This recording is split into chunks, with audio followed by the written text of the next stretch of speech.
ฝ้าย่างยี่ผ่าทางมึงมันสีบอทักมันสีบอยี่บอกนั่งบัตร40 บาทกระช่างเด้มึงอีกแคบขันมาที่หลังบ่มีบอกนั่งในดิยืนด้วยสังกะสีตัวนี้ดูแล้วโอ้มาหลายเลยตัวพี่น้องเข้าตัวหลายเลยตัวนี้ใช่ไหมเป็นไปหาที่แตกอย่างข้างหน้าก็ต้องฆ่ากันมาดังเอาผู้ใดล่ะนี่บ้าจีป้าพี่ขดโกงขังหมาใช่หรอเว้นไปยังล่ะคะอันโทษเถอะครับโทษยังล่ะค่ะเป็นบ้าตีจีจูงคุ้ยไปล่ามไซเนี่ยฮะใส่คุ้ยตัวนี้ได้2 ตัวให้เกียรติมันแน่ไม่ยังบ่เป็นคุ้ยไม่ยังสั่งงัวเด็กนี่ผมราคาถือก้อยกูโอ้ยังว่าตีสูงอย่ามาสั่นมาสิทอ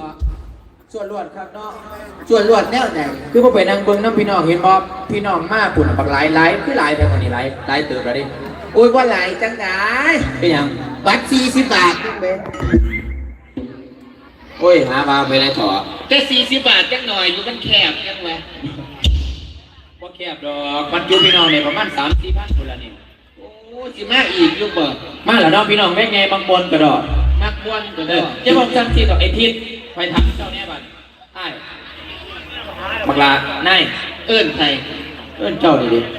เอิ้นไทยไอทิศก่อนนี่ดิไอทิศโอ้เป็นขั้วสูงขึ้นเป็นหัวหน้าเจ้า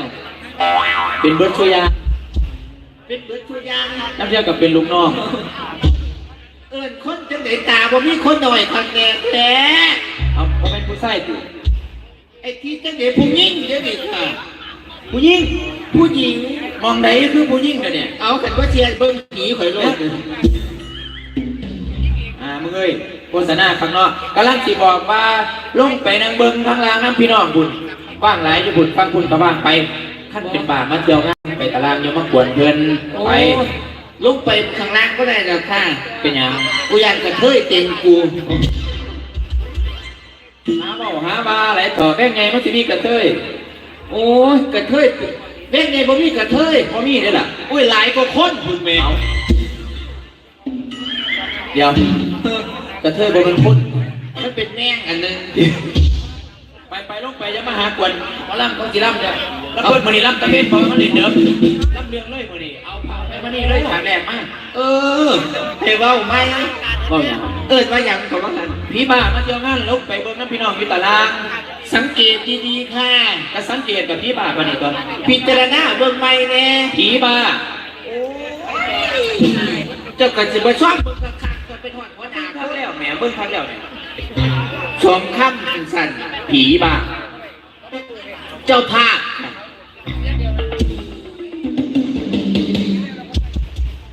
คอยนี่เจ้าภาพผมมีผู้ใดใจสปอร์ตพ่อสิจังหมอลำมาลงแรงไงเก็บบัตร40 บาทหรอกเจ้าภาพเปิดตูค่ะเพิ่นมาเปิดงานบางแรงคือบ่ห่างปะนี่เนาะเจ้าภาพพี่ดีเนี่ยอันนั้นหัวคอยเพราะว่าเปิดงานแม่ก่อนเจ้าเป็นเจ้าภาพพี่ดีแม่ค่ะเจ้ามาสันมาซีถอดครับเป็นอย่างไรคะมาดีครับเจ้าเฮ็ดยังพี่วัดดีแม่เจ้าภาพแล้วเนาะวัดดีเจ้าภาพครับเอา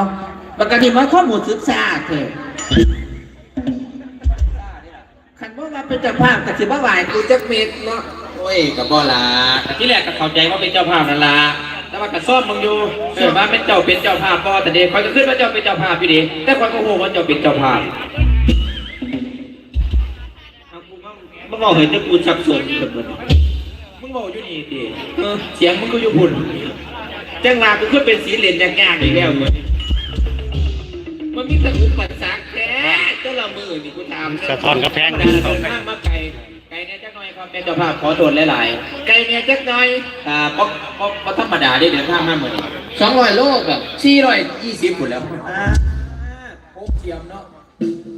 พงเจียมแม่นบ่เขาให้ลงตี4ตี5จ้า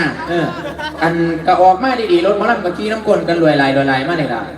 แต่ว่าข่อยสงสัยอย่างคะรถบัสขั้นไหนบ่ล้มท่านคุณครับมันเป็นอย่างจังบ่มาหนู รถนักดนตรีอีกแล้วโอ้ว่าไปยังกับรถนักดนตรีหลงทางเป็นยัง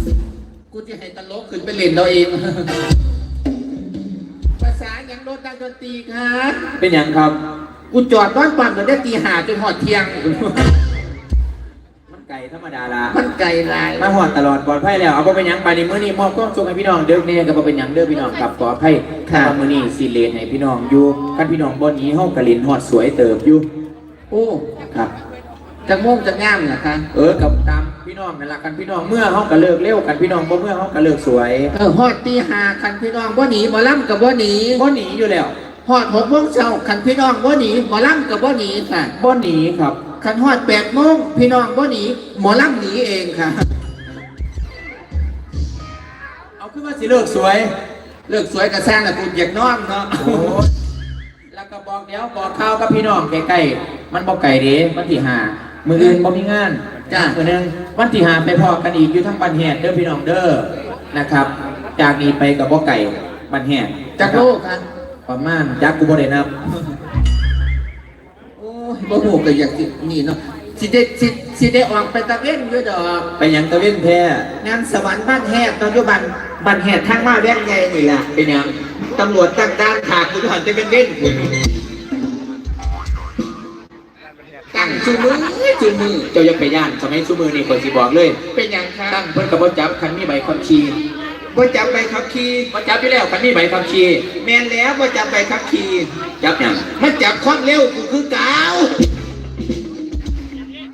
นี่ถือข้อมูลมันถือใจหลายอย่าไปว่าเพิ่นผมถามในบ้านคันว่าเป็นเจ้าภาพถามจากใจถามยังล่ะค่ะคือสิมักคือสิประทับใจแห้งเนาะสาวน้อยแล้วเพิ่นโชว์นี่จังจ้างไม่พี่น้องแม่นไงเบิ่งอ๋อเหตุผลที่จ้างสาวน้อยมาลงยังไงมักมันบ่แม่ปฐมเพิ่นบ่วางคือวางสั่นอีหลีนี่แล้วคันมาบ่มักกรรมการเข้าไปแล้วเวทีเพิ่นว่าสิจ้างต่ออยู่สั่นโอ้อันจ้างต่อนี่บ่เถียงดอกเพิ่นเห็นเวทีเพิ่นว่ายิ่งใหญ่อลังการว่าท่านเล่นกันทั้งผมจ้างต่อแล้วว่าปีหน้าจ้างต่อได้ยินข่าวอยู่จ้างสาวน้อยแล้วเพิ่นโชว์ต่อพี่น้องบ่เพิ่นว่าสิจ้างระเบียบเพิ่นแม่บ่ระเบียบแต่เสียงอีสานเพราะว่าแม่มันสุกน้อยเฮ้ยเนาะเอาแม่เบ้าหยังกับบ่เก่งใจจักเม็ดเนาะเอาสุมมาลงไปเอาเงินบ่อยากกูจะอายกูมันกูยืนเมาแบกๆหนาลาอยู่ว่าเดี๋ยวนี้โอ้บ้านมันนี่บักปอกบ้านโนนศิลานี่เมียงมาเบิ่งบ่ล่ะล่ะพี่น้องสูกะติหูจะก้มแต่ได้สู2 คนอีกติเน็ตไม่ค่อยดีโอ้ย